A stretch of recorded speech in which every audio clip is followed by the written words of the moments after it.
Salve, salve, minha rapaziada, chegando para mais um vídeo de NFL, mais um vídeo de futebol americano aqui no canal e hoje dando sequência à nossa série falando sobre os principais não, né? Falando sobre todos os times e todas as divisões antes do início da temporada que cada vez mais se aproxima. Hoje, nessa semana, falaremos sobre as divisões do Oeste, começando pela NFC. Então, falaremos sobre NFC Oeste e AFC Oeste. Primeiro, na terça-feira, saindo o vídeo da NFC. Não esqueçam, antes de começar o vídeo, deixem um like, se inscrevam no canal, compartilhem com os amigos para que a gente possa crescer cada vez mais aqui no YouTube. E sigam, né, Landing Zone BR, tanto no Twitter quanto no Instagram, certo? Vamos começar, então, falando sobre o San Francisco 49ers. Uma equipe que mantém o seu head coach, então vamos para mais um ano de Kyle Shanahan, mas com uma importante mudança, deixa eu ajeitar aqui para pegar todo o ataque, uma importante mudança na sua comissão técnica, que é o retorno de Robert Saleh, né? Lembrando que sempre que eu olhar para baixo, porque eu estou com as anotações aqui, o retorno de Robert Saleh como coordenador defensivo da equipe, que para mim é um ótimo de uma adição. Antes de ir para ataque desses times, vamos falar alguns pontos importantes. Antes de ir para defesa, vamos falar alguns pontos importantes sobre esse ataque. E acho que o principal é comentar que o São Francisco 49ers não fez uma temporada boa em 2024. A gente sabe que a ressaca pós-perda de um Super Bowl ela é muito grande e ela atinge 90% dos times que chegam lá. É muito difícil chegar a um Super Bowl, perder, voltar e conseguir manter o mesmo nível, ainda mais com todo o contexto do São Francisco 49ers em 2024, que foram as lesões. Um time completamente devastado por lesões. O Christian McCaffrey, o principal jogador desse ataque na temporada anterior, não conseguiu se manter saudável. Brandon Aiyuk rompeu o ligamento do seu joelho depois de receber o seu contrato. Deebo Samuel não estava mais no seu auge. Rick Pearsall foi baleado, né, no início da temporada, uma situação lamentável. A linha ofensiva tinha seus diversos problemas, enfim. Não foi uma temporada simples para a equipe do São Francisco 49ers, principalmente olhando para o lado ofensivo da bola. Hoje, quando a gente olha, né, para esse ataque, o que a gente tem que pensar? Primeiro de tudo, que esse ataque tem que se manter saudável para o time conseguir competir na temporada de 2025. O time deu um novo contrato do Brock Purdy, então assim, não vai conseguir mais ter o espaço que tinha para trabalhar antes disso, porque tu tinha um calouro que recebia, né? Tu tinha um jogador, um QB, num contrato de rookie de 7ª rodada, de última escolha do draft, então era um contrato irrisório. Agora não. Então tu conseguia distribuir um bom salário para o resto do time, porque tu não precisava pagar o teu QB e tu gastava muito pouco com ele, né? Um dinheiro quase que nulo. Agora tu já precisa gastar, o time pagou uma média de 53 milhões. Como eu disse, tem um vídeo aqui no canal falando sobre isso, sobre o contrato do Purdy. Eu acho um bom contrato, eu acho que ele tinha que ser pago, eu acho justo, eu acho que o Purdy merece esse contrato, eu gosto mais do Brock Purdy do que a média das pessoas, eu entendo isso. Mas agora tu precisa aproveitar que tu pagou o Purdy e conseguir começar a acertar em outras coisas, principalmente no processo de draft. Quando eu olho para esse ataque em 2025, o que me vem em mente? Primeiro de tudo é o time se manter saudável. Eu tenho o Brock Purdy, então eu tenho um bom QB. Eu tenho o Christian McCaffrey, então eu tenho um ótimo running back. Eu tenho o Brandon Aiyuk, que é um bom wide receiver. Eu tenho o Rick Pearsall, que pode ser um bom wide receiver 2, se ele conseguir se desenvolver. Eu tenho o George Kittle, que para mim hoje é o melhor tight end da NFL. Então assim, eu tenho uma boa estrutura de playmakers para fazer esse ataque rodar. Qual que é a grande questão? Esses jogadores vão estar saudáveis? Ou então, os jogadores que se machucaram na temporada passada, como o Christian McCaffrey, que é um running back voltando de lesão, e o Brandon Aiyuk, que rompeu o ligamento do joelho, a gente sabe como isso afeta a carreira de vários jogadores, eles vão conseguir retomar esse nível? Se sim, eu acho que esse ataque tem muito para produzir na temporada de 2025. Olhando para o resto do ataque, me incomoda a maneira como o time leva a filosofia de linha ofensiva. Eu não acho que essa linha ofensiva seja boa, essa linha ofensiva passou por problemas em 2025. Eu acho que é um descaso muito grande com o Purdy e eu acho que é um descaso muito grande, inclusive, com o Trent Williams. Tu tem um dos melhores offensive tackles da liga dos últimos anos, um dos melhores da sua geração, um dos grandes jogadores de linha ofensiva da história da NFL, e tu não entrega bons companheiros de linha para ele. Trent Williams carrega basicamente um lado inteiro da linha nas costas. Se não fosse o Trent Williams, essa linha seria horrível, com todo respeito. Ele tira, como é que eu posso dizer? Ele carrega os bons números dessa linha basicamente que sozinho. Se tu tira o Trent Williams e bota um tackle ok, não precisa ser um tackle ruim, mas tu tira um jogador do nível do Williams e bota um tackle ok, essa linha ofensiva teria números provavelmente muito, muito abaixo da média, perdão. Então, assim, eu acho que o descaso dessa linha ofensiva que a comissão técnica tem, o general manager tem, me incomoda um pouco. O que me agrada pensando no time dos 49ers em 2025? Não é nenhum ataque, que eu acho que pode ser ok, mas são dois fatores principais. Primeiro é a defesa, porque eu acho que o retorno do Robert Saleh é uma adição importantíssima para a equipe, mas mais do que isso, eu acho que é um time que em 2025 tem um calendário mais fácil da liga. São Francisco 49ers vai enfrentar um calendário bem tranquilo porque não teve uma boa temporada. Em 2024 isso ajuda na hora da montagem do calendário.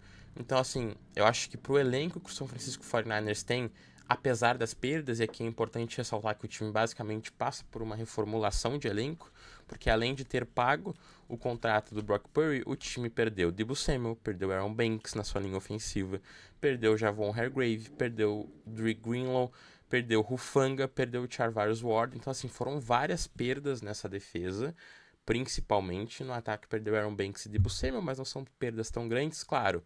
Para a linha ofensiva que já não é boa, perder um jogador como Aaron Banks, que é um jogador ok, é ruim, mas assim, pelo contrato que foi pago a ele, que fosse embora, porque não valeria a pena para a equipe pagar esse contrato, mas na defesa, principalmente, foram muitos jogadores indo embora. Quando eu olho para essa defesa, eu acho que ela tem tudo para voltar a performar com Robert Saleh. Eu acho que tu tem bons jogadores no pass rush, principalmente na figura do Nick Bosa, mas eu acho que falta. Eu acho que o Michael Williams ele vai ter que se tornar esse pass rusher 2 do time. Hoje, quando eu olho principalmente para o miolo de linha defensiva, não me agrada. Mas quando eu olho para o Michael Williams pensando no teto que ele tem, pode dar certo. Eu acho que o Michael Williams ainda precisa se desenvolver como jogador. A gente sabe que no processo de draft ele era um jogador que dividia, né, polarizava as opiniões, porque ou a pessoa odiava ou amava Michael Williams, mas eu acho que ele tem tudo para se desenvolver e ele caiu num bom cenário para aprender com o Nick Bosa e tendo o Robert Saleh como seu coordenador defensivo. E a gente sabe que o Saleh ele vai muito bem desenvolvendo jogadores de pass rush. Mas ele não é um jogador que está pronto para a liga ainda. Então acho que se ele não conseguir ter um impacto logo no seu primeiro ano de liga, o que é totalmente natural, o Nick Bosa vai sobrecarregar muito, né? Ele vai ficar muito sobrecarregado porque ele não tem um grande pass rusher atuando junto com ele.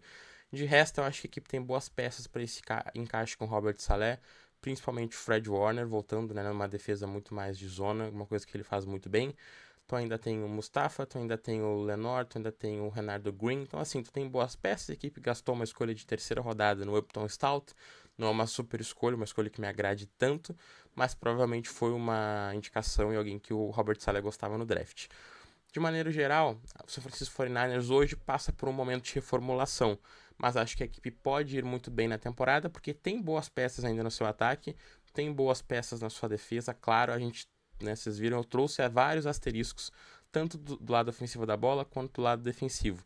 Mas mesmo assim, a equipe ainda tem bons jogadores, ainda tem bons playmakers nos dois lados da bola para conseguir vencer jogos. Aliado a isso, o time tem um calendário fácil, então acho que a gente pode ver o São Francisco 49ers brigando e figurando na pós-temporada de 2025, mas eu não botaria minha mão no fogo por isso, porque, como eu disse, ainda são muitos asteriscos, muitos problemas que a equipe carrega da temporada passada e que é natural para esse momento de reformulação de jogadores indo embora e jogadores chegando via draft, principalmente. Seguindo, vamos para o Seattle Seahawks. Seattle Seahawks indo para a segunda temporada de Mike Macdonald, e aqui eu acho que já é um ponto importante e vocês já vão entender por quê, né, falando sobre a segunda temporada de Mike McDonald, mas dando destaque primeiramente para esse ataque que vai vir com muitas mudanças na temporada de 2025, eu acho que é muito importante a gente destacar aqui. Primeiro de tudo, Clint Kubiak é o novo coordenador ofensivo da equipe, fez um trabalho interessante quando o time do New Orleans Saints ainda tinha vida, antes de todo mundo morrer com as lesões, então acho que é uma boa aposta do Mike Macdonald para coordenador ofensivo. E aliado a isso, muitas mudanças. Não temos mais o Geno Smith como QB do time, teremos Sam Darnold. E agora teremos um novo grupo de wide receivers, um novo grupo de playmakers nesse ataque. O que é importante a gente citar do novo time, do novo ataque do Seattle Seahawks para a temporada de 2025? Primeiro, Jackson Smith-Njigba vai se tornar o wide receiver 1 da equipe, né, com a ida do DK Metcalf para o Pittsburgh Steelers. E eu acho que, Jackson Smith-Njigba é um excelente jogador. É um cara que não teve assim, um rendimento tão bom no seu primeiro ano de liga, mas na temporada passada jogou muita bola e eu gosto muito dele. E acho que ele tem totais condições de ser o wide receiver 1 desse time. Mas eu acho que o time soube trazer boas peças para o entorno dele. Eu acho que o Cooper Kupp não é mais aquele jogador que foi, né, principalmente na temporada em que os Rams foram campeões, mas ele ainda é um bom wide receiver. Eu acho que ele pode render sendo um wide receiver 2. Tudo depende se ele vai conseguir se manter saudável. Além disso, trouxe o Marcus Valdes-Scantling, né, o MVS. Não é um jogador para ser ali o wide receiver 3, para ter no teu roster. É bom, acho que é um cara que complementa bem tanto o Jackson Smith-Njigba quanto o Cooper Kupp, um cara que vai ser mais essa válvula de escape para as bombas no fundo do campo, e draftou Elijah Arroyo via draft. Então, assim, esse grupo de recebedores, Jackson Smith-Njigba, Cooper Kupp, Mark Valdes-Scantling e Elijah Arroyo, é um bom grupo de recebedores, na minha opinião. Eu não gosto muito desse grupo de running backs. Eu acho que o jogo terrestre foi um problema para o Seattle Seahawks na temporada passada, e eu imagino que vai seguir sendo um pouco na temporada de 2025. Claro, tu não tem como resolver tudo de uma vez.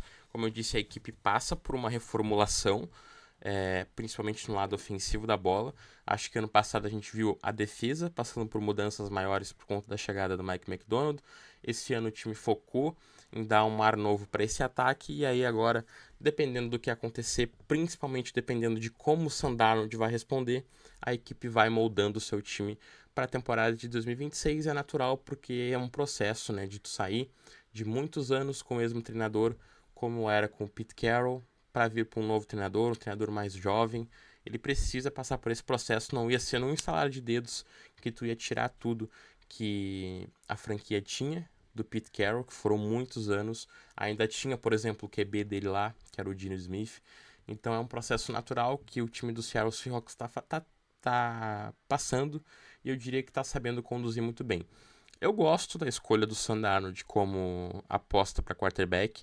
Acho que o contrato que ele recebeu é justíssimo, foi um valor totalmente ok. E acho que o Clint Kubiak é uma boa peça, é um bom coordenador para conseguir extrair um pouco dele. A gente vai descobrir se o que ele viveu no Minnesota Vikings foi apenas um ano louco, ou se ele vai conseguir manter um nível. Se ele conseguir manter um nível, ser um QB ali na média, acima da média, é ok para esse momento de transição que o Seattle Seahawks vive, e é ok com as peças que ele tem. Eu acho que ele tem um bom grupo. Claro, não é nem perto de ter o Justin Jefferson, TJ Hockenson, Jordan Edson, não é nem perto disso, mas ainda é um bom grupo de playmakers, é um bom grupo de jogadores para a temporada. Outra questão, esse ataque sofreu muito com a linha ofensiva em 2025. Isso era um dos motivos, por exemplo, do jogo terrestre não conseguir produzir também. Claro, né, não sou tão fã do grupo de running backs, mas a gente tem que destacar que essa linha ofensiva também não foi uma das melhores linhas da NFL em 2025. Mas adicionou o Grace Abel, por exemplo, e eu acho que é uma ótima adição. O Grace Abel era um dos jogadores que eu mais gostava quando a gente olhava para as opções de miolo de linha ofensiva no draft de 2025. É um jogador muito versátil, um jogador que vai ajudar muito no jogo terrestre de maneira imediata, e acho que já vai ter um impacto grande no seu primeiro ano de NFL. Então, gosto das apostas e gosto da maneira que o Seattle Seahawks está conduzindo esse ataque para a temporada de 2025 nessa reformulação que a equipe está vivendo, principalmente ali tirando o que restava de Pete Carroll da sua época de treinador da equipe dos Seattle Seahawks. Agora olhando para a defesa, por que eu falei que é importante destacar o segundo ano de Mike Macdonald? A defesa, o estilo defensivo, os padrões do Mike Macdonald não são simples de serem transcritos, de serem transpassados, de serem praticados dentro de campo. No primeiro ano do Mike Macdonald como treinador defensivo do Baltimore Ravens, não foi tudo mil maravilhas. A equipe produziu muito melhor a partir do segundo ano. Eu acho que a gente já viu coisas muito boas dessa defesa do Seattle Seahawks na temporada de 2024. Eu acho que o Byron Murphy foi uma ótima adição que o time fez. O Ernest Jones foi uma ótima adição que a equipe fez também via troca e agora conseguiu renovar o seu contrato. Mas em alguns momentos dava para ver que não estava tudo da maneira 100% encaixada. Eu acho que na temporada de 2025 a gente já vai ver isso muito melhor.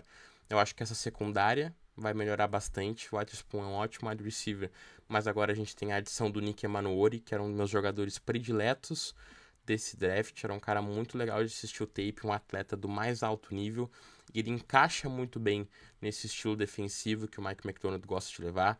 O time trouxe o DeMarcus Lawrence, que eu acho que é uma boa adição também de pass rush, um cara experiente, um cara que ainda tem um pouco de motor, né, de combustível no seu motor para queimar. Então assim, eu acho que esse segundo ano de Mike Macdonald na equipe do Seattle Seahawks promete muito mais. E eu estou muito curioso para ver como essa defesa vai render em 2025. Particularmente eu espero bastante. Eu sei que a gente olha para os nomes dessa defesa e a gente não vê grandes expoentes, a gente não vê talvez os principais jogadores das suas posições na liga. Mas o Mike Macdonald sabe extrair muito bem de seus jogadores, ele sabe produzir muito bem e ele tem boas peças sim, por mais que não sejam peças de nome. Eu acho que o Emanuori tem tudo para produzir já no seu primeiro ano de liga. Eu acho que o Byron Murphy tem tudo para produzir bastante nessa temporada. Ernest Jones, que é um verdadeiro carregador de piano, um cara que eu particularmente sou muito fã. Tu tem o Witherspoon, que é um excelente corner, e eu acho que esses jogadores já no segundo ano de Mike Macdonald vão produzir muito bem.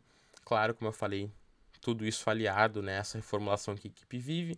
No primeiro ano foi muito mais defensiva, no segundo ano está sendo muito mais ofensiva, e acho que a gente vai chegar no terceiro ano, ver o que está dando certo da defesa, o que deu certo do ataque, e já vai ter um time muito mais estruturado para a temporada de 2026. Mas para 2025 eu ainda espero um time bem competitivo e muito chato de se enfrentar. Agora vamos, para mim, para o principal time dessa divisão. Acho que o time mais chato, o melhor de todos, que é o Los Angeles Rams. Por que o Los Angeles Rams é o melhor time, né? O Los Angeles Rams passou por uma rápida reformulação e já está sendo um time competitivo de novo. Isso dá só destaque, principalmente para o trabalho maravilhoso do Sean McVay como treinador da equipe. Los Angeles Rams fez uma temporada muito boa já em 2024. Esteve muito, muito perto de vencer o Philadelphia Eagles. Chegou até ali a Red Zone e basicamente só não venceu o Philadelphia Eagles por conta de um sack.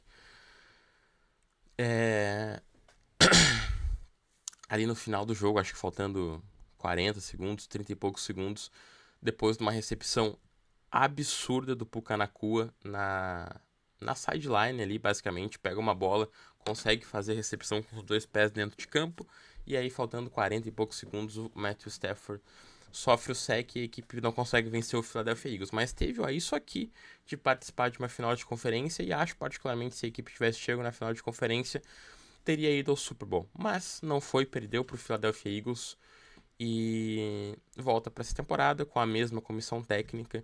E, bom, um time muito maduro, um time que promete muito para a temporada de 2025. O que eu acho que a gente tem que olhar aqui de mais interessante para esse time? Ofensivamente, o Matt Stafford conseguiu a renovação de contrato que ele queria, segue na equipe, acho que é bom. O Matt Stafford, para mim, é um dos melhores QBs da NFL, um cara que cresce nos momentos decisivos, um pocket passer do mais alto nível, um dos poucos pocket passers, né, basicamente, que a gente tem na NFL. Só como pocket passer, né, um cara que não é muito móvel, ainda aquele quarterback do modelo mais antigo, né, e que ainda funciona muito bem porque é um jogador muito acima da média. Segue com Kyle Williams de running back, um jogador que nos momentos decisivos acho que deixou um pouco a desejar, principalmente na temporada passada, mas é um running back que entrega. Tem Puka Nacua, que se tornou um dos melhores wide receivers da NFL, e aqui para mim uma grande adição, que é o Davante Adams. Eu acho que tu ter o Davante Adams como wide receiver 2 é melhor do que tu ter o Cooper Kupp como wide receiver 2 em 2025.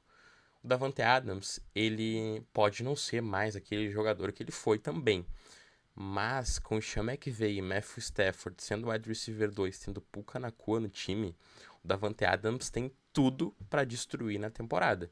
Eu gosto muito do estilo de jogo do Davante Adams, eu acho ele um wide receiver muito, muito técnico, um cara que é muito acima da média tecnicamente falando, e que ainda tem lenha para queimar, muita lenha para queimar. É um cara que num sistema ajeitado como o do ataque do Los Angeles Rams, com as peças que os Rams têm no ataque e com o QB play que ele vai ter, ele tem tudo para render muito bem. Além disso, o que me incomoda um pouco, a adição do... não me incomoda, na verdade, não é isso que me incomoda. Mas teve a adição do Terrence Ferguson, foi a primeira escolha que a equipe fez, né? No draft de 2025, jogador de segunda rodada. Acho uma ótima adição, acho que o Terrence Ferguson vai ser uma peça importante nesse ataque. O que me incomoda um pouco é essa linha ofensiva, né? Essa linha ofensiva ainda segue um pouco fraca, teve muitos problemas na temporada de 2024. Foi um fator no jogo contra o Philadelphia Eagles. A gente viu o Nolan Smith, Jelix Hunt conseguindo muitas pressões vindo, né? O Josh Sweat também vindo das pontas da linha, principalmente. E no miolo também a equipe sofreu bastante.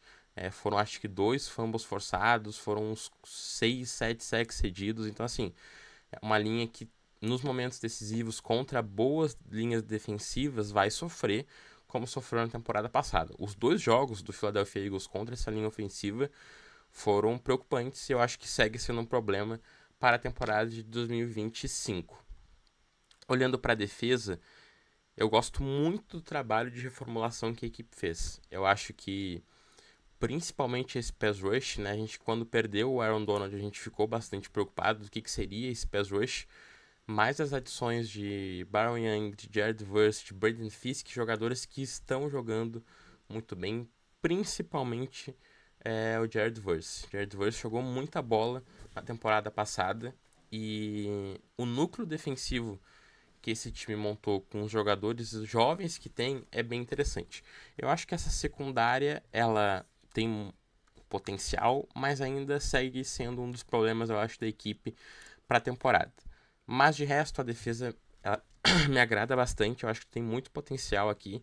É uma defesa bem jovem e que tem tudo para seguir rendendo e, bom, ser ainda melhor na temporada de 2025 do que foi na temporada de 2024, principalmente essa linha defensiva e pass rush liderado ali pelo Jared Verse. O que eu espero, então, de modo geral, dos Rams? Eu acho que é um ataque que vai produzir ainda melhor na temporada de 2025, um ataque que vai ser ainda mais fluido, principalmente pensando no jogo aéreo, uma defesa que tem um pass rush sensacional, mas que eu ainda vejo alguns asteriscos, como, por exemplo, essa secundária, que eu acho que pode ser um pouco melhor ainda, mas principalmente acho que o principal problema segue sendo a linha ofensiva, mas para mim é o melhor time da divisão, tem o melhor QB da divisão, tem um elenco jovem, um elenco que tem tudo para entregar na temporada de 2025 e tem também peças experientes, além de, para mim, um dos melhores treinadores da NFL, que é o Kyle Shanahan. Vamos finalizar agora a divisão falando, né, do Arizona Cardinals, por último, mas não menos importante. O que a gente tem que destacar do Arizona Cardinals? Primeiro de tudo, eu acho que é uma temporada decisiva para o Kyler Murray. Ou vai ou racha. Assim, a gente já está há muitos anos esperando, falando do Kyler Murray, dando oportunidades para o Kyler Murray, passando a mão na cabeça do Kyler Murray muitas vezes, mas não vai, né? Simplesmente ele não consegue, na maioria das vezes, render na hora que o time precisa. Tem se mostrado ser um QB muito irregular. E eu acho que a paciência do Arizona Cardinals está se esgotando com ele. Não dá para esperar para sempre o Kyler Murray se tornar o jogador que ele prometia ser e até hoje não conseguiu. Acho que essa irregularidade dele é um problema gigantesco.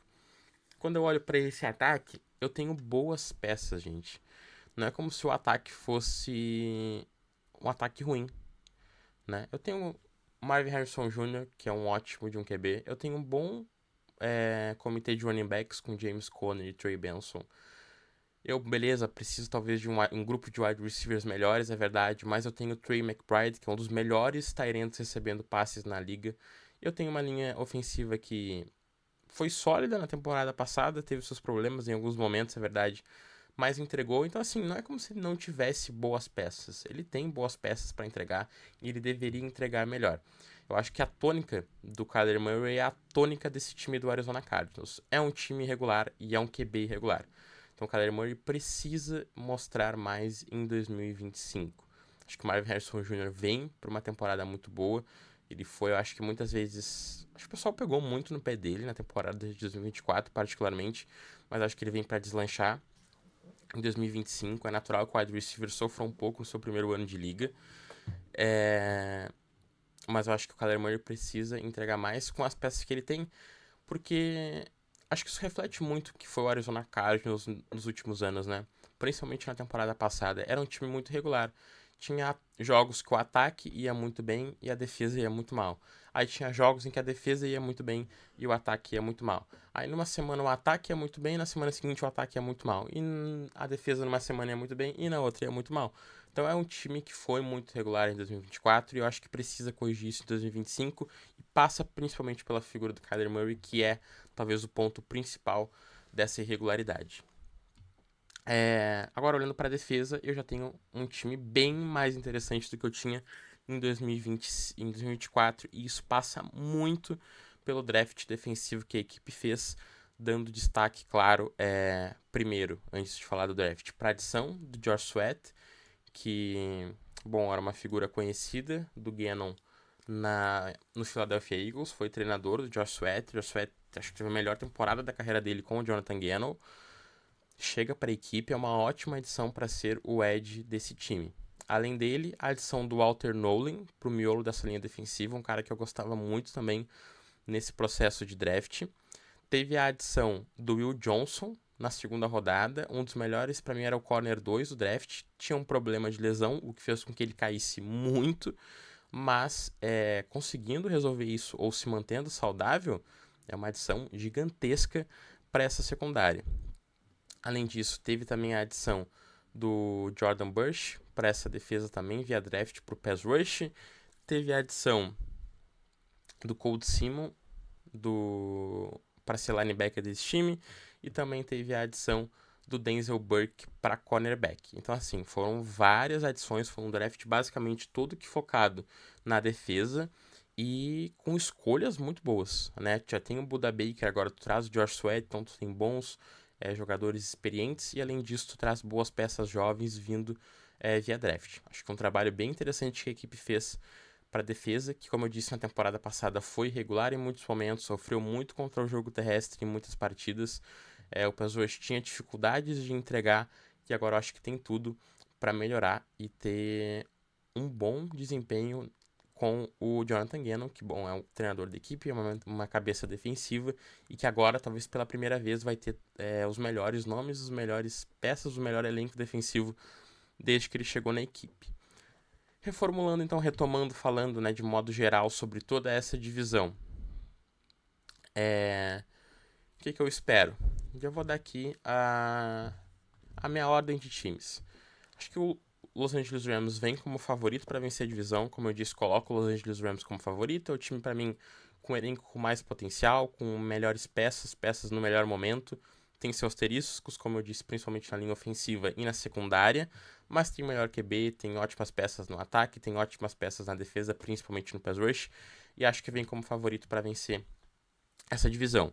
Em segundo lugar, coloco o São Francisco 49ers, que para mim é um time que passam por um período de reformulação, é verdade, depende muito de como vai conseguir se manter saudável, principalmente no ataque. Perdeu muitos jogadores na defesa, mas acho que o retorno do Robert Saleh, o calendário que a equipe tem em 2025, que é mais fácil, e o grupo de jogadores que esse time ainda tem, é favorável para que a equipe termine em segundo lugar. Em terceiro, eu coloco o Seattle Seahawks, que passa por um momento de reformulação principalmente ofensivo. Espero um rendimento muito melhor defensivo da equipe, mas esse ataque ainda é uma incógnita de como vai encaixar com o Sam Darnold na sua liderança. E em quarto lugar, coloco o Arizona Cardinals, por justamente ser uma equipe que a gente precisa ver como vai ser nessa evolução do Kyler Murray, se ele vai finalmente conseguir entregar o que a gente espera, e ver, né, como é que essa defesa vai funcionar nas mãos do Jonathan Gannon, que na minha opinião tem tudo para ser bem melhor do que nas últimas temporadas, certo?